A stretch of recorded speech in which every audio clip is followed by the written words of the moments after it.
Okay, well, it's great to see everybody here. And so this is a very trying time for everyone on the planet. And I don't think anyone has been exempted. So we all have the choice to take these trying times and use them for our upliftment or not. And nothing is by accident. We are all here because we agreed to be here at this moment. So then the question is, what can we do? It's very difficult to alter the outer circumstances, but we can certainly alter our inner perceptions of them. So, like they say, every cloud has its silver lining. So we need to go within and ask, what is the silver lining in my particular cloud? And this is where the mastery is. It's much easier to go into a cave or go on retreat and meditate and achieve the oneness consciousness, but can you bring that consciousness back into the world and be in relationship with other people and go to work and raise children and things like that? That is where the mastery is. So I have personally been challenged. Some people think Peter's sitting up there on the side of Mount Shasta with the masters, and they're feeding him with a silver spoon, and he doesn't have any cares. But that's not the case. That wouldn't be my mastery. And the masters don't tell me every day do this or that, or they don't keep me posted minute by minute. Where I grow is in getting my own guidance within myself and trying to understand what the hidden purpose is in every experience.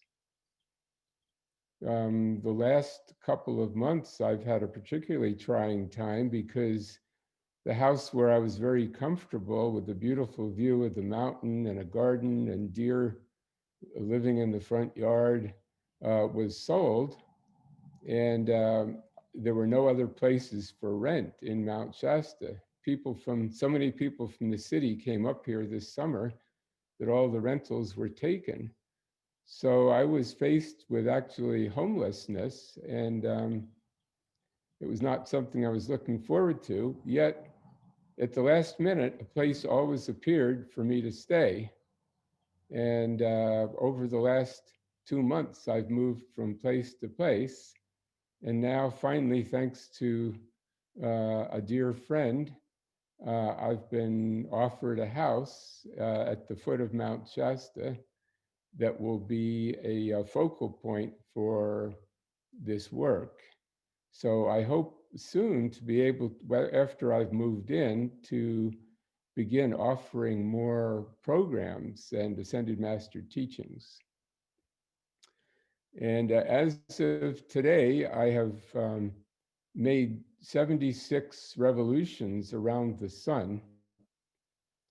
And so I've been kind of meditating on the significance of that. I was sitting outside the other day and in the sun and thinking about all those trips around the sun.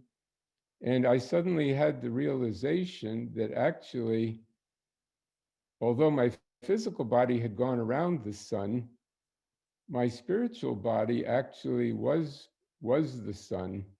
Um, the sun is in me. And that is why Jesus said, I am the Son of God. He didn't mean he was the only Son. He could have said, I am a Son of God. And that is S-U-N. So I realize that I too am a son. And we can all do that. There is no separation between us and the sun. That is why so many so-called primitive religions have some form of sun worship. It's not to worship that ball of gas there, it's the consciousness of the sun. The sun is a reminder of the center of our being. The sun is the center of our solar system, and each of the planets represents a chakra. So our galaxy is really a representation of ourselves. And this is why there is some truth to astrology. It's not the planet itself that affects us, it's the consciousness behind it. So the consciousness of the sun relates to our heart center, to the flame within the center of our being. And the sun is there to remind us of that, and we can bring that light of the sun through all our chakras and enlighten them. And of course, the most important is realize that solar nature of yourself. This is why in India they chant the Gayatri Mantra. That mantra means basically may the consciousness of the sun and my consciousness be the same. And actually in India, some of the great avatars like Rama were said to come from the sun. The Raghu dynasty is the solar dynasty. So many of us came from the sun, and before that, the great central sun. So we are rays of light from the source, from the great God source, the great central sun. So in our hearts, we are really all made of that same light, but we agreed for the great Leela, the dance, the great drama that God wanted to enact to take on separate qualities. And to enter into duality, to forget who we are, and to play out this very interesting, sometimes painful, sometimes joyous game or movie. And the more we can realize who we truly are, then we can see it as a movie, and eventually we will exit the theater and be once again who we truly are. And we do that in meditation. We learn to separate from the ego and see the ego just as a character in the play. You don't want to really get rid of the ego totally, because the ego is the vehicle. It's a vehicle the same as your car is a vehicle. If you drive all day, you drive across country, after a while, you start to feel you and your car are one. But in reality, you get out of the car and then you look back on it and you see, oh, there's my car. That's just a vehicle for me to get from place to place. So our egos are the same. Some of the egos have certain glitches, attachments, so on, but we still need them to get around. So don't be angry at your ego, but the ego has to learn to be obedient. And in order to do that, you have to realize who the boss is. The boss is your great God self, the I am presence. And I really feel I've been reminded on this birthday that is really my work, is to bring those ancient teachings of the I am presence to the Western world, which is what I've been trying to do in my writing. This is not some new philosophy thought up in the 1930s by Godfrey Ray King. He was probably the first emissary, or one of the first emissaries in the West to bring these teachings through. But these teachings are ancient. They go back to pre-Vedic times. So in Sanskrit, you say, Aham Brahmasmi, I am that. Or, excuse me, that means I am Brahman, that is God. Tatwamasi is you are that. So the I am teachings are eternal. As long as the gods have been coming into duality, there has been that phrase, I am the presence of God.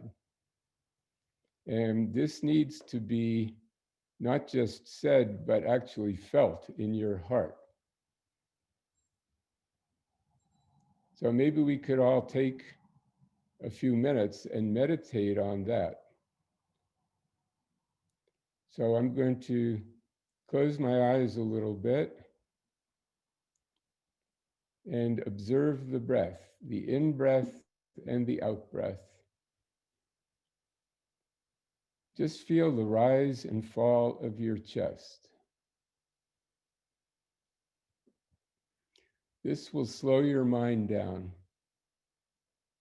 So don't worry about the breathing. Just let your body breathe the way it wants to, but just observe the rise and fall.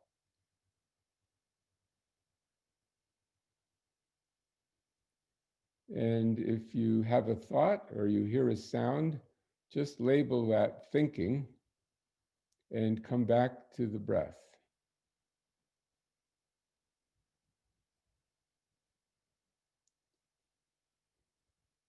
And allow your attention to settle there in the center of your chest. And feel the peace as your mind slows down.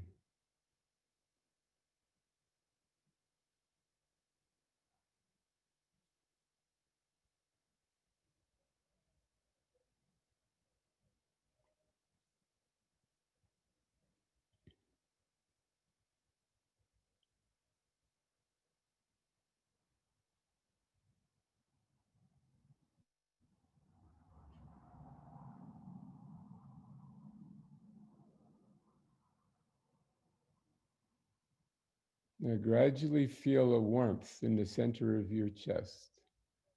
And imagine the sun is there. And you say, I am the Son of God.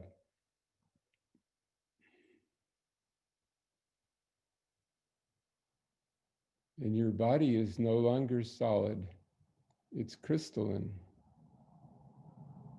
So that sunlight is filling your body like a crystal filled with light.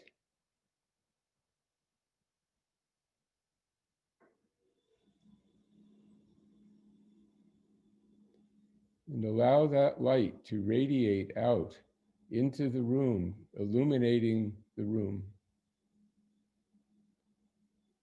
So there is a great ball of light around you, the center of which is the center of your chest.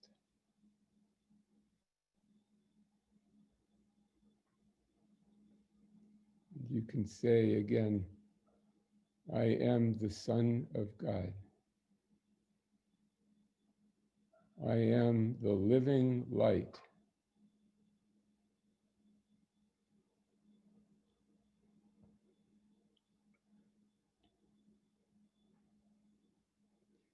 Let us expand that light out to fill the entire earth.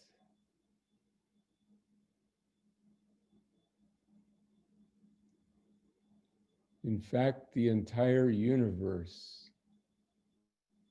I am a white fire being at the heart of the great central sun.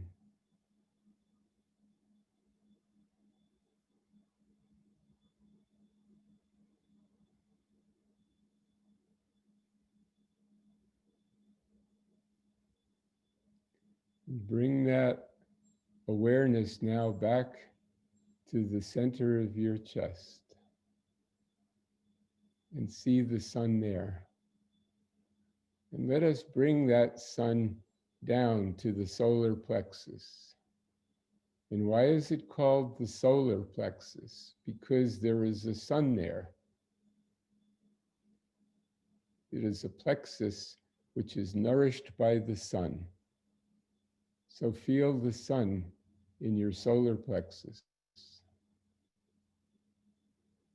This will help your digestion and help you to be grounded and give you lots of physical energy.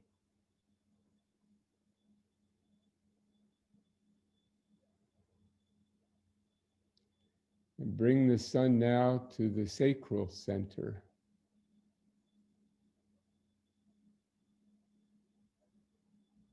This sunlight is purifying the second chakra. And now bring down to the first chakra.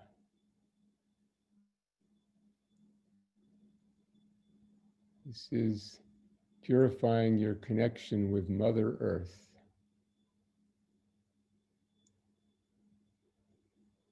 And now feel that light go down your legs and into your knees like a sun in each kneecap.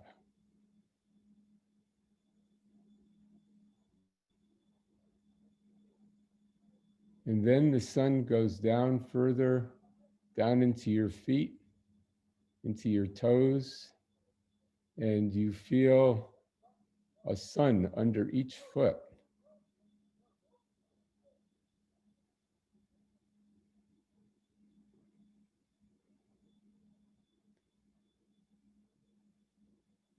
Now bring that light back up through your body, through your legs, solar plexus, then back to your heart. And now let's raise that sun up into the throat center.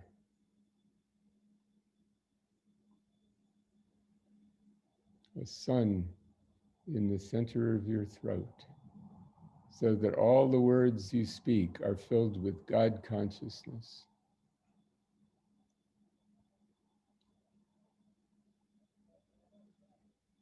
Now bring that sun up to the center of your forehead, the Ajna chakra.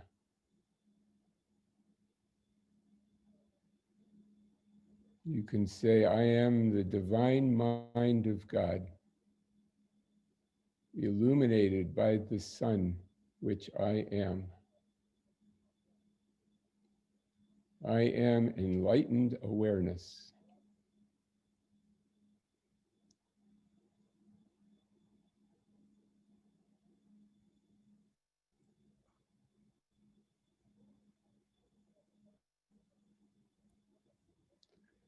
Now bring the sun up to the top of your head, the Sahasra, where there is a lotus blossom, and that lotus blossom opens up to the light of that sun, and the whole top of your head is filled with sunlight.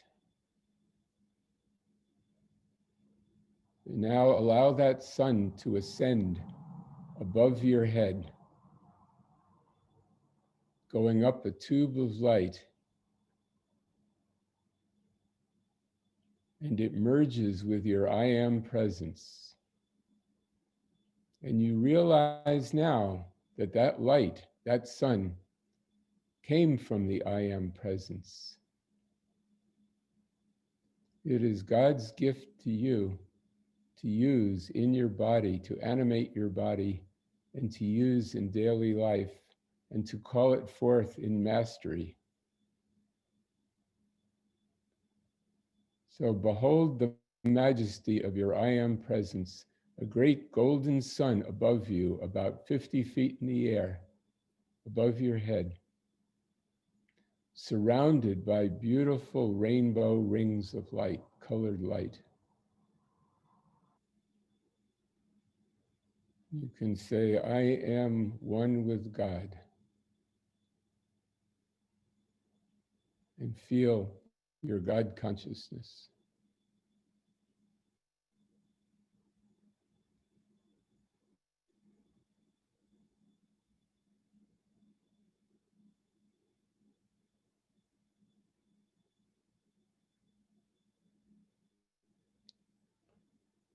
And this light is radiating out to the entire earth, blessing everyone in your neighborhood and in your country and on the entire planet Earth.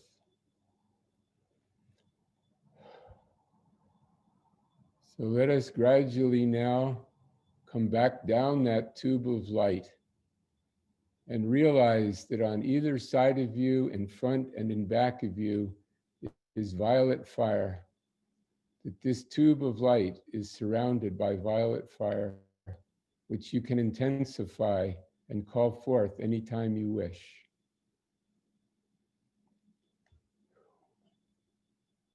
I am the violet fire of God, blazing forth to purify my aura and the aura of the earth.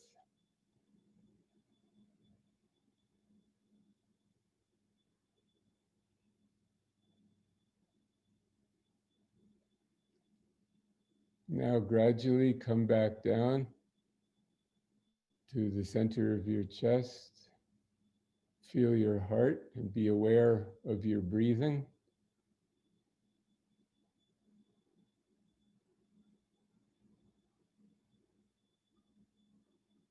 You can think, Saint Germain, thank you for making these teachings available in the West. Especially this teaching of the violet fire, which I have not seen in many other teachings anywhere.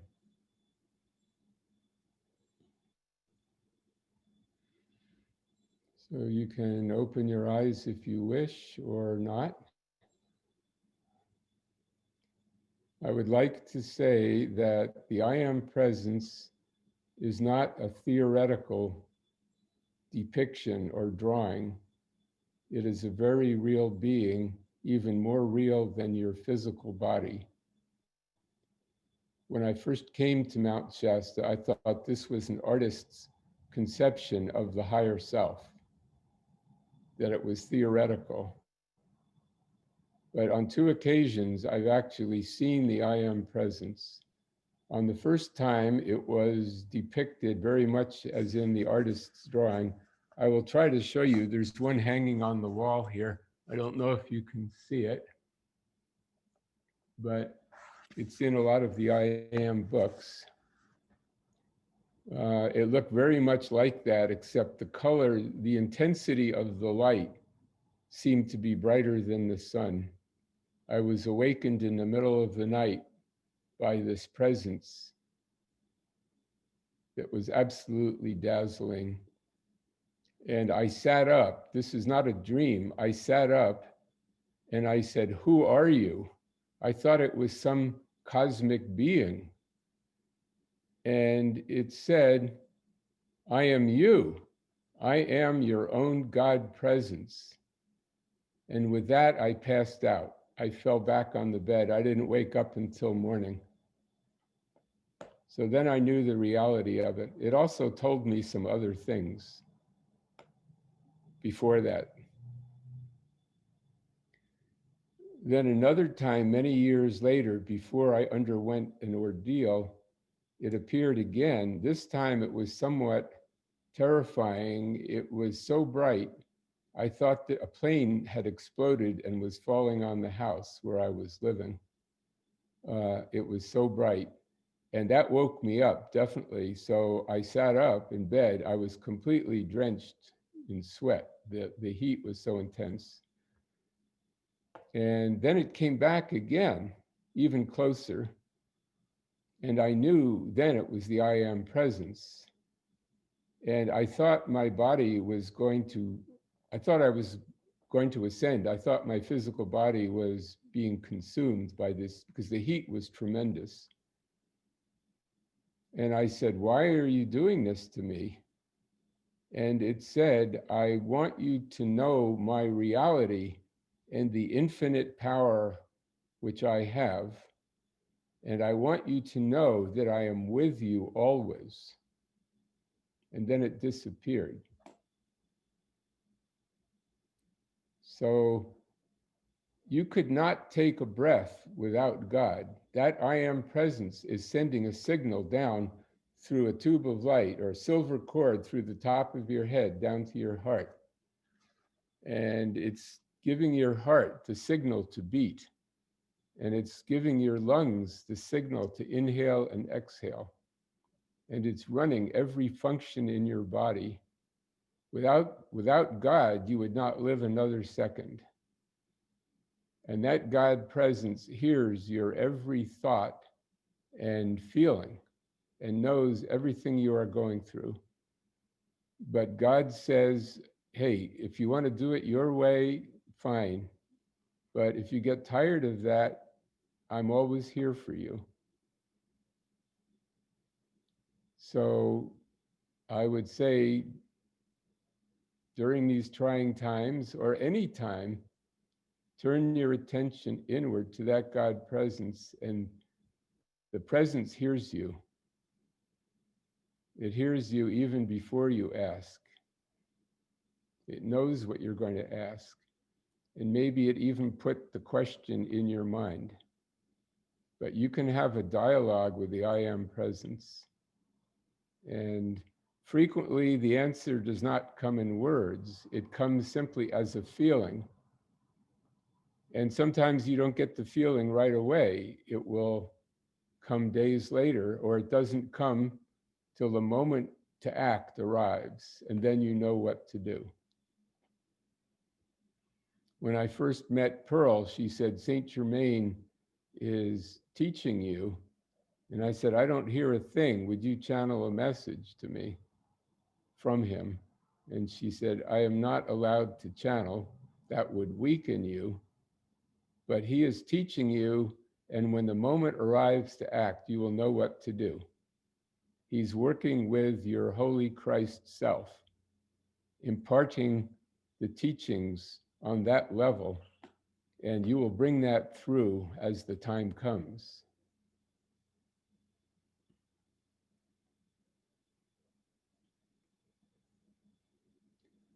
So at every moment I say, I am the presence of God doing this. Even driving my car, when I get in, I start up. I am the presence driving. And I think I'm going to the post office, but on the way, I get this feeling, turn left here, and I stop, and there's someone that had just read one of my books that wants to talk to me, but didn't know how to find me. And there he is. The God presence guided me to him just by following the feeling.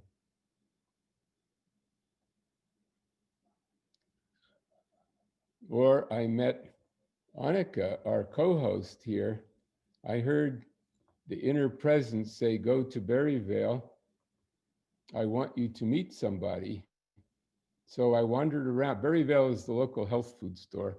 So I was wandering around. I couldn't see anybody that seemed like I was supposed to meet. So I started talking to one of the clerks stocking the shelves. And then I felt this energy behind me and turned around, and there was Annika.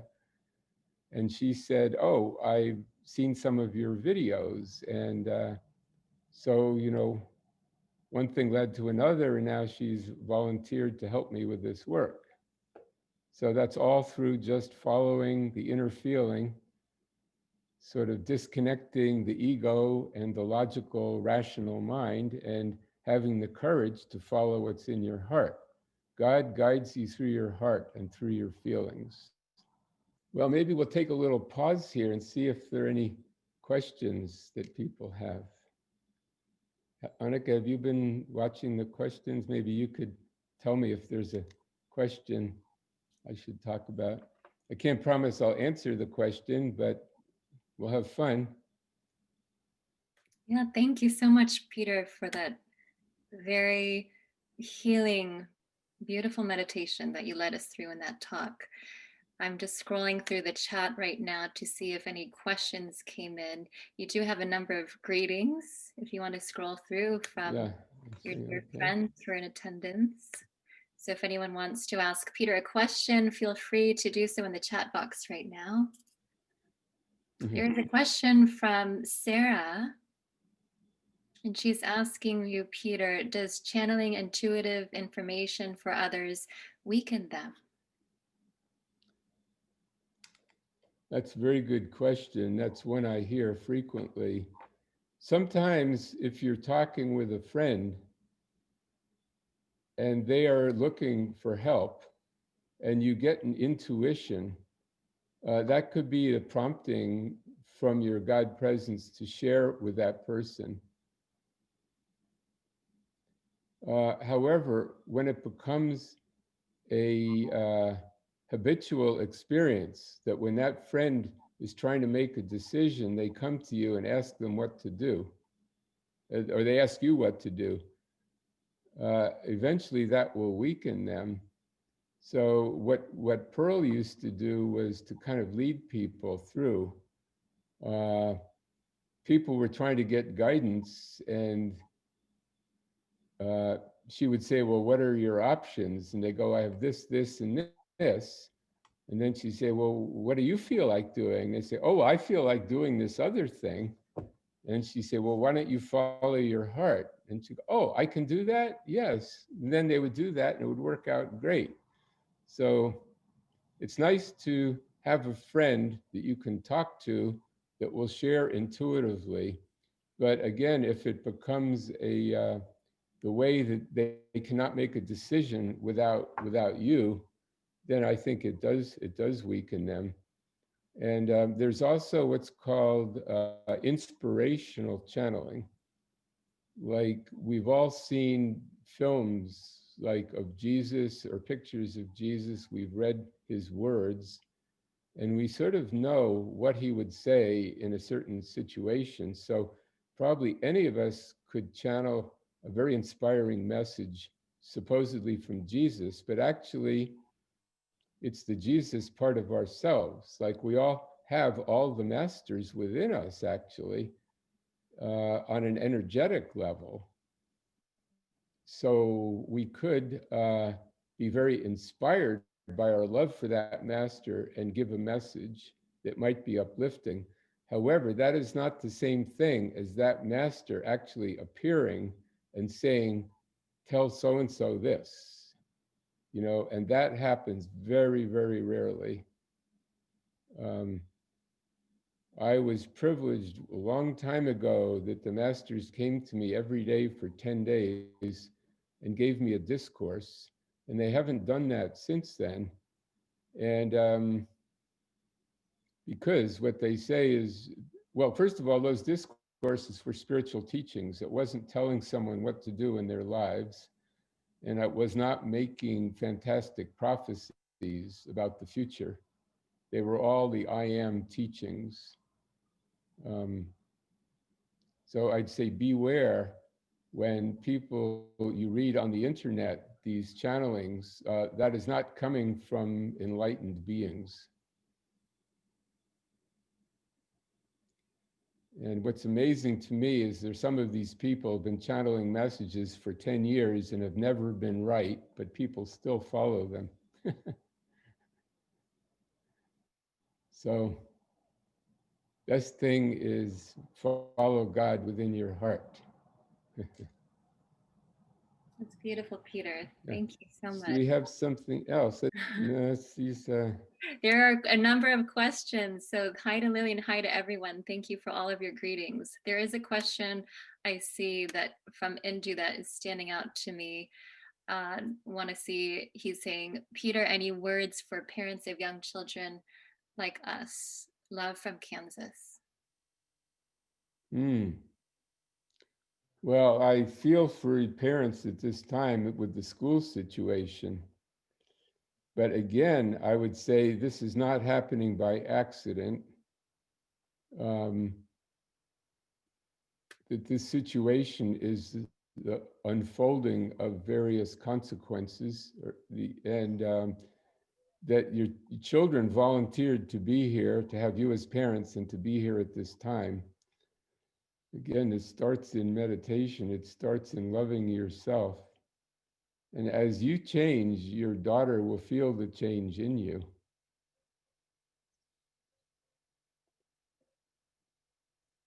And again, if you imagine her sitting across from you, you go into meditation and explain to her what was affecting you at that time when you were unloving. She will feel it, she will get it on some level. And gradually your relationship will change. And the important thing is also what you are now, to send love and light and blessings to her and ask for forgiveness. And it could not, she chose you to be her mother. So you don't know the karma involved. In a past life, she might have treated you the same way. So you're in this together to learn some lesson. So if you can see it as that, that will help a bit. And guilt and blame don't solve anything. So just by understanding the situation, understanding why you did what you did, what made you that way, and sending blessings out to everyone will help your daughter. Yeah. Wonderful. Thank you. And another question coming in, it was a little bit ago from Riette, who asks or says, many spiritual people seem to be inspired by conspiracy theories. What can I say to these people? That's a good question. Riet is in the Netherlands, I believe, and helped to translate one of my books into Dutch. So many thanks again, Riet. Well, the world is rife with not just conspiracy theories, there are conspiracies, but many of the theories are not true. And I guess this comes down to what to put your attention on. You have the choice at every moment, what energy do I want in my life? So if you want to live in the world of conspiracies, that is up to you, but it will not make you a master, and it will not benefit, it will not bring benefit to many people, um, because it keeps bringing that negative energy back into your life. So this leads to the next subject, which is, where is the golden age? Back in the 60s and 70s, we were waiting for the dawning of the age of Aquarius. And we were sure it was like maybe a month or two after Woodstock, we'd be in the age of Aquarius, and it would all be love and light and people throwing flowers at each other and things like that. And we'd all be living in communes of peace and love and so on. And that hasn't happened. So that doesn't mean the golden age won't happen, but it will only happen for those who enter it consciously. So the golden age starts as a consciousness, and you enter the golden age through the doorway in your heart and in your mind. So you have to start to create the golden age yourself. I am living in the golden age, like this consciousness of the sun, bringing that into your body, into your mind, into your whole world, brings in the golden age. And there are many other worlds that interpenetrate the physical earth. So the golden age actually already exists, but it's in a higher frequency. And we gradually enter that golden age by raising our own frequency. Now, these conspiracies, if you dwell on them, lower your vibratory rate, especially if you feel anger, judgment, condemnation, blame, so on.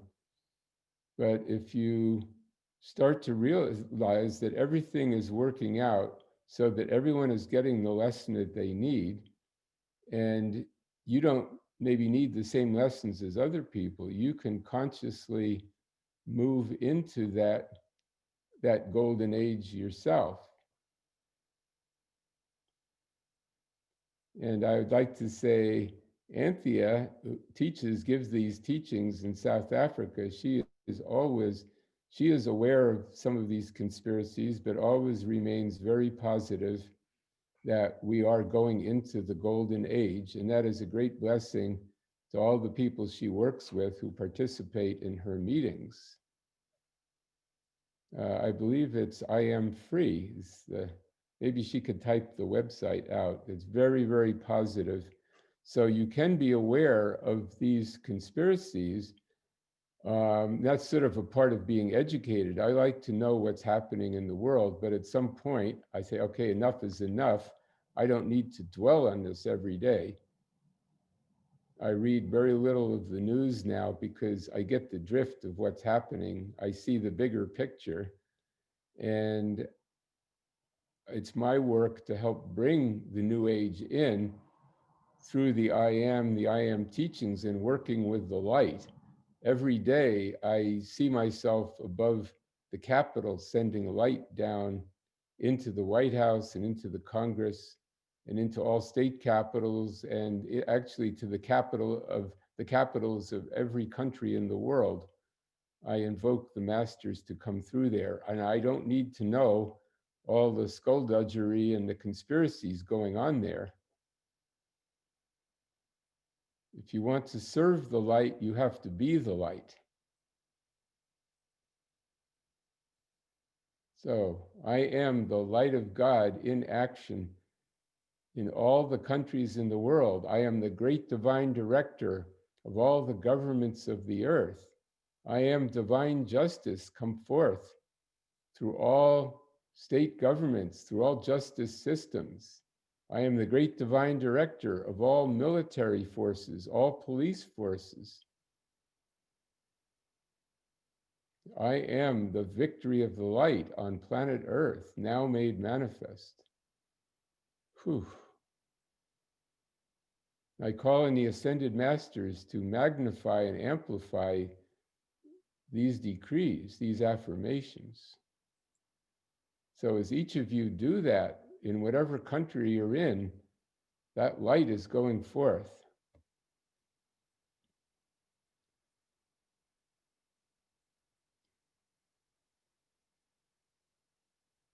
So there are a number of people I know that have meetings where they get together weekly and do this. Anthea is one of them, done online. Donna here at Lake Shastina, Scott in Colorado, hold weekly meetings online where they release this energy through group affirmations. And this is a great blessing to the planet.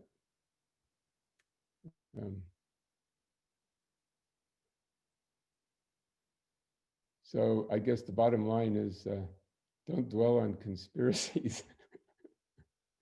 We can have a conspiracy for the light, the conspiracy of the Great White Brotherhood to bring peace and happiness and harmony to humanity. We have another question? Yes. So beautiful, Peter. Thank you. I love what you said. If you want to serve the light, be the light. Yes, indeed. So Farah earlier was asking or saying, dear Peter, is it okay to talk a bit about a current situation of the world and what we should expect in the coming months and 2021? Thank you. Well, I'm not going to get into the details and the specifics. I will mention that symbolically, the planet Saturn and the planet Pluto have been in conjunction. Now, again, it's not the planets that are causing this. The planets are focal points for great cosmic beings who send energy through them. And the planet Saturn, which is government authority, has been conjunct Pluto, which is the underworld and the terrorist activity. So this has been going on, coming into aspect the last several years. And so what this is symbolic of really is the effort to come to grips with very, very deep issues that come from the depths of our psyche.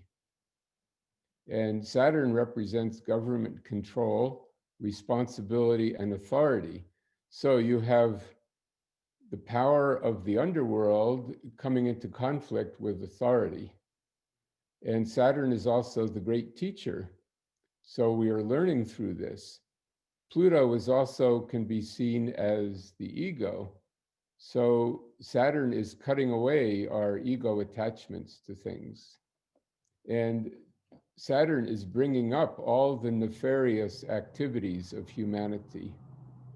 All the things that were hidden are being revealed. In fact, this is an affirmation Saint Germain has given. There is nothing hidden I need to know that is not revealed. Well, that is happening through this Saturn-Pluto conjunction. It's all coming to the surface. The important thing is not to despair, but ask, what can I do? And so the important thing is to know, regardless of what you read on the internet or you see on TV, I am here for a reason, and my light is needed, my love is needed, that will make things better rather than going out and joining a riot or something like that. That will only make things worse. So just know that humanity is being helped by the great ascended masters and by the great space beings. And Saint Germain told me a long time ago, but he has said, situations will happen on the face of the earth that will require the masters and the space people to be of great assistance. So just to know that they're all working together, and you will be in the right place at the right time as long as you follow your inner presence. So I say, I am the presence showing me where to go and what to do. And right now it's guided me here. But everyone needs to ask at this time for that guidance. Show me what I can do. And just be ready to know things can change very quickly. Like many people have lost their homes in these fires on the West Coast. So that's very dramatic, sudden change in one's life. And my heart goes out to those people. But that could not have happened if there were not some plan for that person's welfare and evolution. So we are all great spiritual warriors, and we need to not let current affairs and the conspiracies, the internet, the TV, get us down into feeling that somebody is controlling us. We can be victorious in the light and enter the golden age. It's a question of your attention. Don't let outer things control your attention. You say, I am the great divine director of my attention. Every morning when I wake up, I look up at the ceiling, I'm lying on my back. That's the first thing I do, is say, I am the great divine director of my day. And then I try to tune in, feel what the next thing is. So I wish we could go on, but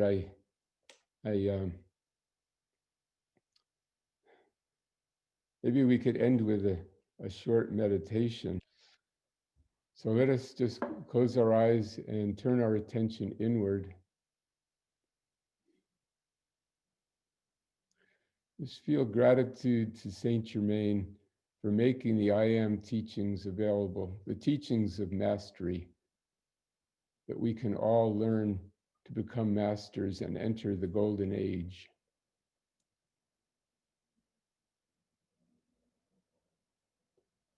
Feel that Saint Germain's heart and your heart are one, like a beautiful amethyst in the center of your chest that is glowing brightly.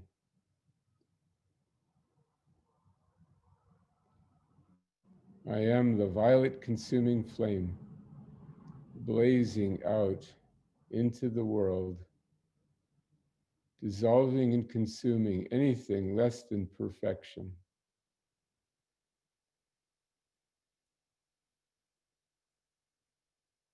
I am Violet Tara, goddess of violet fire, blazing forth wherever needed.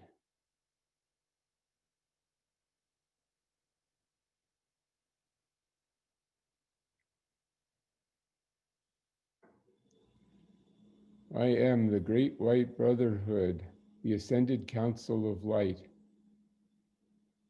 Come forth now in the minds, bodies, and worlds of everyone attending this Zoom session.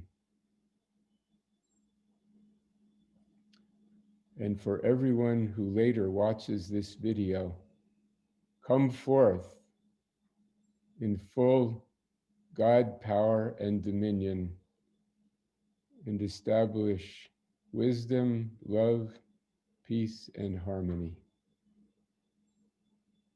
We thank you, and it is done.